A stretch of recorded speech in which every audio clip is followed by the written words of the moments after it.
You have questions, we have answers. Back with another quick clip. So Valerie, a question came into the show today and it says, help, education costs are incredibly expensive.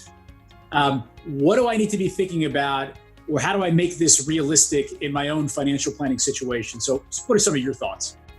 So tuition is absolutely crazy. That is a good question to be asking because there is so much to think about. I think a great way to put it into perspective is to think of it as an investment. And so you consider how much you're putting in and what kind of returns you're going to get as a result.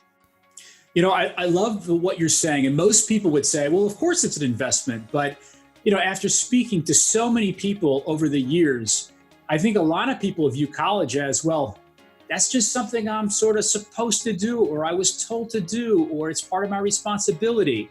So I love how you break it down. So how do you think about maybe a return on investment as it relates to that education? Yeah, it's really, I think the easiest, cleanest way to think about the return is to look at the kind of income that you would expect from the degree that you're going to pursue. So for example, if someone's going to take on a trade, for example, become an electrician, they don't need a formal degree. They probably have a training school with a very minimal tuition bill. The expected income would be maybe $50,000 coming right out of the gate, but there is no tuition bill to look at. Compare that to someone that wants to go to an Ivy League school and they're going to study theater. They become an actor making $35,000 a year, which is fine. But if you're strapped with a $200 debt bill from going to that Ivy League school, it's going to make your life much more challenging.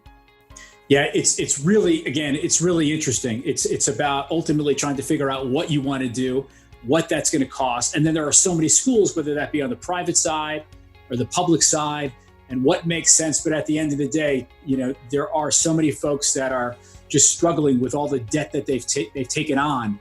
And, you know, it's a problem even for affluent families. Absolutely. So, and then there's a whole other conversation, right, about, well, it's very expensive. What are some of the best ways to save and what that looks like?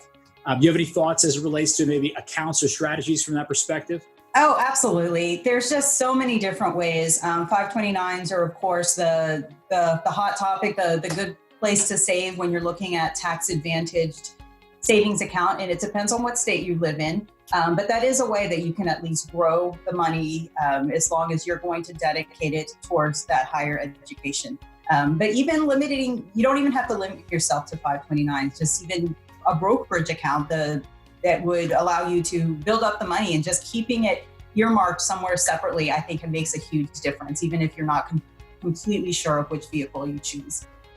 Yeah, I think that's great insight. The 529 offers a lot of benefits, whether it be being able to contribute more than the amount that you are for your annual exclusion dollars and just really super funding that, if you will, and some of the tax-free nature of what it offers you.